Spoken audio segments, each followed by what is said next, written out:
Hello. Hi, Thomas. Hi, Olu. So we're here today to talk about a project that you have worked together, which is a book called Viewpoint.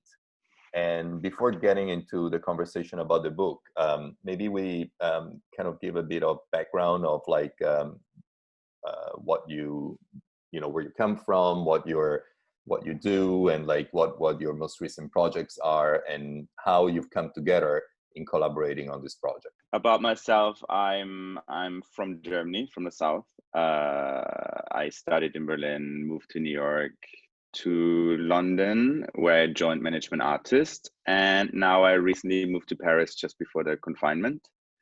I just finished another book before the confinement. This is your third book, right? It's the fourth book. Fourth. I did, yes, the last one was it was very different.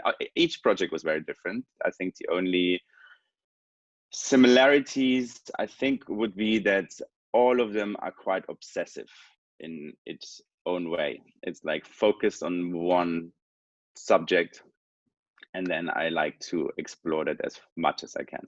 Great. And you, Olu, tell us about you and your experience. I more come from a background of film and photography degree, and I was very more interested in visual representation at that time, and I've somehow tried to find a way of like a voice. So I started Kilimanjaro by myself.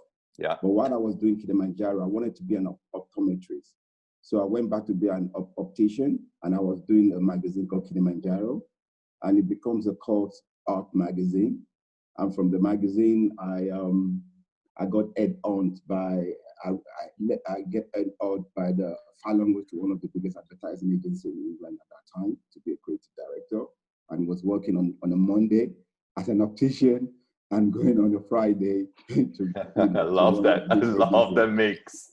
So that's how I started. And I do Kilimanjaro, and I do Modern Matter, and I do a lot of art books for David Zuena Gallery. I work with Oscar Murillo's for 7 years. He won the New Turner Prize. I do work with Jürgen. Jürgen introduced me to his wife, Sadie Coles. That's how I started working in fashion. So fashion was more like a calling. I didn't know anything about fashion, but I knew about people, and I really wanted to connect to people. So that's the background. How did you connect about this specific project and Thomas specifically? So what was the process that let you document the experience of lockdown through photography? Well, I love observing people, and I had just moved to Paris, so for me everything was new. I have a nice balcony, so when the lockdown happened, I started watching people on the streets and photographing them with my iPhone, and I tried to also like maybe share my view with my friends. And by doing like, in order to do that, I shared it on my story on Instagram, which is always a very nice and direct way to share experiences and get feedback from people. And so I did that for a couple of days, and since I like doing things obsessively, I just kept going. And then I was like, oh, this could be actually like a really nice book. And then I thought, who would be the perfect person to collaborate with? Because I didn't just want to have someone put it together. I wanted to have someone to lift it to another level and really give it another layer. And so I immediately thought of Olu, and we know each other since a couple of years now. We never had the chance to work together, and I thought that could be a perfect project to work together. And so thank God Olu agreed. One reason I think why I ask is because I know your quite radical approach to art direction, and but also to graphic, and so I gave Olu the pictures and said, please make a book that we're both proud of. And I think it's way better than I thought it could ever end up being. So I'm super happy. So can we tell our audience what the book is about? The book is about a viewpoint. It's actually you know, in the lockdown, when Thomas sent me the pictures, I realized there's something so important in the way we have recorded our experience, this big pandemic. We've recorded when I look at the history of how we've recorded something that affected the whole entire world. But because of the lockdown, I love the fact that the pictures were from the iPhone. But also what I kind of see in those pictures in terms of cultural representation was Thomas has a viewpoint of what he was trying to look at. And I remember saying to me, you just send the picture, let me have a look as well. So it's almost like it's almost like you're not tampering with the way we record documentary photography is so different nowadays. It's still a documentary photography, but with the idea of technology, of graphic, there's a new way of saying that. So all the arrows in the book were able to define all the same graphic that you experience when you go to the supermarket. So it's basically from Thomas' point of view, from my point of view, and the repetition of all the images, you will start seeing your own point of view. So that's where the idea really comes from. It's about the way you observe things, you know. But I thought this project is a little bit different because it's just about the observation. The photographer didn't really take so much any over control. It just observes this situation. And then the graphic actually tells you a little bit of the stories with just simple things that you can conclude on. So everybody ends up having a point of view, and that's what the idea of the way we decided to call it a point of view. And I really I thought that was a very, very good title for what it is. Yeah, I love the title. But in this case, it was interesting. Like you talk about, like for example, documentary photography and war photography, where you as a photographer can put yourself into a position where you can create the image, where in this case it's obviously kind of part of the lockdown is that there was no other way than to shoot it exactly from the same point of view, kind of like you know, observing like one of the pigeons next to me, like just looking at waiting to things to happen and try to understand what would happen if like two different groups would like coming down the street would meet, what's going to happen, how will the situation evolve. And I thought there was a very interesting way of documenting this time. And I really believe and feel that this will become a testament of a unbelievably fascinating and challenging time that we have all lived. You know, so, and, you know, a few years from now, we will look back at this book and we'll look at it kind of like, wow, this is what happened. And that's a testimony of that.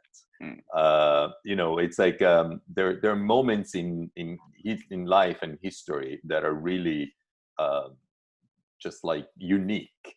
And what we have and still are experiencing is really unique. So the fact that you've been able to document it and publish it as well so fast is such an amazing element, because it's kind of like people can immediately react to it. You know, it's like it makes me think. I don't know why, but when I looked at it, it made me think about war books. You know, when you look at books of the war, where every picture kind of like there's a sense of repetitiveness in these kind of documentary books, because they all kind of look the same, but it gives you really an idea of what happened then. But in terms of being repetitive, we had a discussion about how long we want to make the book. I love the 500 pages. We ended up doing 608 pages, which is a lot. I love it. But when we talked about it, we said, Olu said that we want to make a book that when you go through it, you feel like you're back in a lockdown because it's so long. And it's it's like one after one, but they're all stories and they're all like moments from this time. It's like, it feels like a stolen moment. Like if you photograph people without them knowing that you photograph them, it's like you steal a moment from them and you freeze it. And we put all of these moments into one book. and we made it 608 pages long. The reason why we're so quick with it is because we live now and people are interested in this now, you know, like there might be another lockdown, and it's just something that will stay with us for a while. And if we come out with a book next year, people are going to be annoyed because they're like, okay, it's over now. We don't want to hear about it. So we wanted to perform this. It's impossible to do it now. To do this book normally would take like 4 months, you know, but also was because we did it like so quick, and I designed it was like for 1 week or two, you know, 1-2 weeks. I was working every night, and I think it needed to be so quick. So I have this emotion of looking at each page. When you look at this, each page is designed differently, because I didn't want a design or something to take over. It's just a pure emotion of just working all night, not knowing. And I keep still looking back to the book. I'm picking, I can't even pick a favorite page, because now I'm still getting used to it. I'm still in the recovery. And that's what we wanted to do. We thought if we make the selected pages, then it looks like this is what it is. You know, it's so ongoing that it's, like Thomas said, it's so intense, and it's so because it was intense with the way it was taking the pictures. It was like, and 9,000 pictures, you know. 9,000. I wasn't involved in picking the cover, for example. As I said, like I wanted Olu to have all creative freedom, and I need to show the book now. I love the cover. So first of all, it has a plastic around with a ruler, so you can actually measure the distance between you and another person, which is obviously part of our time. It's brilliant. I love it. And then the cover is great because it's a pregnant lady with her boyfriend, both wearing the masks and like walking forward really fast, and like the viewpoint, it looks beautiful. But also the back cover, I love the back cover. Is a gay couple, which I think is very much like, you know. I love the back cover. I love the back cover. And I love also like the and all the words that like Olu used on the pages is all the words like during the confinement that like the media was talking about, you know. And I think they bring quite good, you know, they bring a lot of humor to the pages.